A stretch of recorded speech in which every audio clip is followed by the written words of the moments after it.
Buenas tardes, soy Beatriz Casca Santos, estudiante de la licenciatura de Mercadotecnia y Ventas, Grupo 102, para la asignatura Expresión Oral y Escrita, Experiencia de Aprendizaje, Estrategias para ejercer la oralidad. En este video hablaremos de los principales elementos de la expresión oral, las estrategias con las que podemos mejorar la oralidad, las barreras de comunicación y su efecto en la cotidianidad y la importancia que tiene en nuestra vida diaria y nuestra formación profesional. En el área de la comunicación humana, uno de los aspectos que es considerado como el más importante es la expresión oral. Este tipo de expresión ha sido y será siempre la forma de comunicarse que tiene el ser humano para poder sobrevivir. El ser humano siempre ha contado con diferentes formas de expresarse, de forma oral y con tecnologías para poder desarrollar esta habilidad. Si buscamos una definición de expresión oral, podemos decir que esta es la capacidad que tiene el hombre para poder establecer conceptos, ideas y términos que tienen significados específicos. El origen de la expresión oral data desde hace millones de años, en la época de la prehistoria, cuando nuestros ancestros debían buscar la forma de comunicarse y para ello utilizaban una serie de sonidos para poder expresar y comunicar sus pensamientos.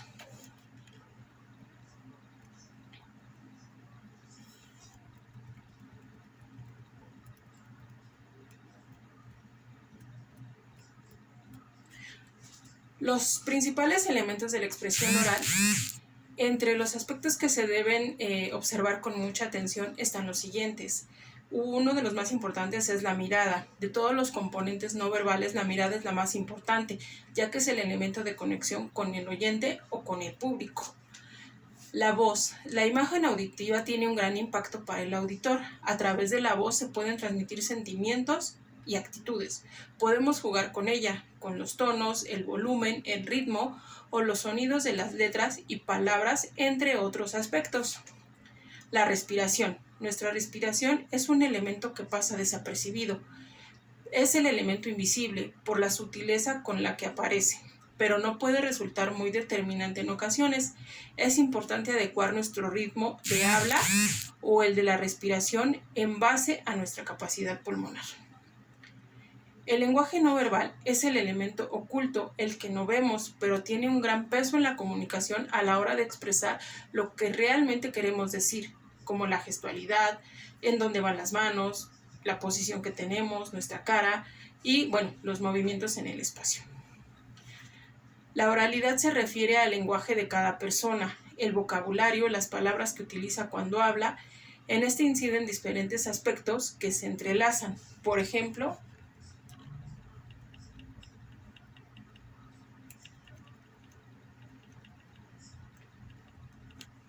la procedencia, la educación, el entorno social. Oralidad se refiere al lenguaje de cada persona, el vocabulario, las palabras que utiliza cuando habla. En este incidente hay diferentes aspectos que se entrelazan, por ejemplo, la procedencia, la educación, el entorno social en donde ha vivido, la profesión, la edad, entre otros. Por ello es la que más nos permite adaptarnos al contexto del oyente. La postura. Es necesario establecer una cercanía con el auditorio, por eso debe evitarse la rigidez y reflejar serenidad y dinamismo. La dirección. Se debe de tener un buen dominio del idioma. Tal conocimiento involucra un adecuado dominio de la pronunciación de las palabras, la cual es necesaria para la comprensión del mensaje. La estructura del mensaje. Es forzoso plantear con anterioridad lo que se va a decir. Tenemos que tener un conocimiento del tema para poderlo transmitir. La fluidez. Tenemos que utilizar las palabras en forma continua. Si tenemos muchas pausas o somos muy repetitivos, podemos aburrir al público o al oyente y caer a lo mejor en tener algunas cantinfleadas, como dicen por ahí. Entonces es muy importante tener una buena fluidez al momento de hablar. Exponer una idea de forma correcta garantiza que esa idea que necesitas transmitir sea comprendida y asimilada justo de la forma que tú quieres. No todas las técnicas para mejorar la comunicación son ejercicios y comportamientos corporales. También podemos apoyarnos en las aplicaciones y en la tecnología para que nuestras ideas sean transmitidas de forma correcta y generen un mayor impacto. Entre los aspectos que nos pueden ayudar para tener una mejor comunicación es ser directos o ir al grano. Divulgar o desviarse del tema es un problema muy común en todos aquellos que buscan transmitir algo. Es importante ir directo al grano, si no estamos empujando al oyente a un umbral de fatiga y aburrimiento que terminará en una pérdida de atención. El contacto visual. Entre los tips para mejorar la comunicación oral, el contacto visual es uno de los más influyentes en las conversaciones, no solo entre un grupo de personas, sino también en conferencias. Escuchar es indispensable. Resulta las normas del buen oyente cuando se trata de exponer una idea. Si estás en un cara a cara o intercambiando ideas con un grupo de personas, es fundamental que escuches lo que ellos tienen para decirte. Leer. La lectura es fundamental para aumentar las habilidades de comunicación. Quien lee nutre su lenguaje. Practicar. Si tienes la oportunidad de practicar y se trata de algún tipo de discurso o exposición, elabora un guión con el cual puedas practicar. Gesticular. La gesticulación ayuda a que las palabras se entiendan mejor. Para ello puedes hacer ejercicios de modulación, gesticulación y vocalización. Nos podemos ayudar en las herramientas como aplicaciones de YouTube. Vincúlate. Una vinculación de índole emocional puede ser uno de los mejores lazos para crear. Esto puede reforzar la confiabilidad entre tú y el oyente. Busca aspectos en común, como los hijos, las pasiones que tienen, las anécdotas, y todo eso puedes usarlo a tu favor.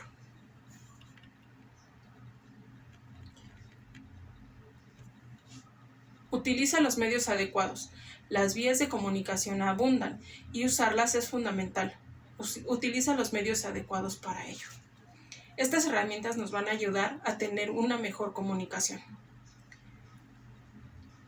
Las barreras semánticas están relacionadas con el significado de las palabras. Esta barrera está vinculada a las diferencias dialectales o idiomáticas, lo cual se presenta a que se produzca una interpretación errónea o se deforme el mensaje. Un ejemplo sería la connotación que se le dan a las palabras. Por ejemplo, en México, boliche es jugar a los bolos, pero en Argentina se utiliza para referirse a los antros. Las barreras psicológicas tienen que ver con la situación psicológica del emisor o el receptor y están condicionadas por su estado emocional o su personalidad, lo que predispone de algún modo o una forma de comunicación determinada. Por ejemplo, el estado emocional del receptor.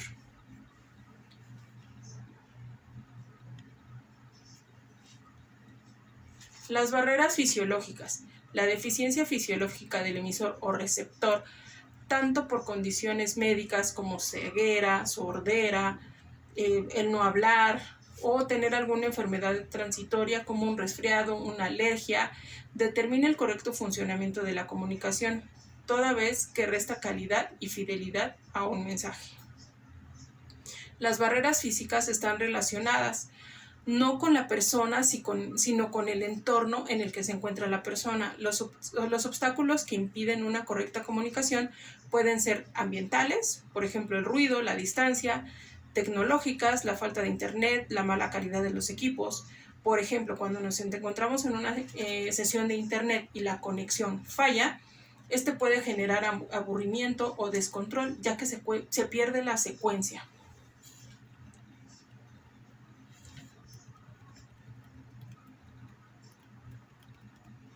Las barreras administrativas tienen una gran importancia al estar relacionadas con la forma en la que se administra la comunicación, o lo que es lo mismo, con los canales a través de los cuales se transmite el mensaje en un proceso comunicativo. Un claro ejemplo sería la sobrecarga y pérdida de información, las deficiencias en la atención al cliente y la falta de planificación, entre otras.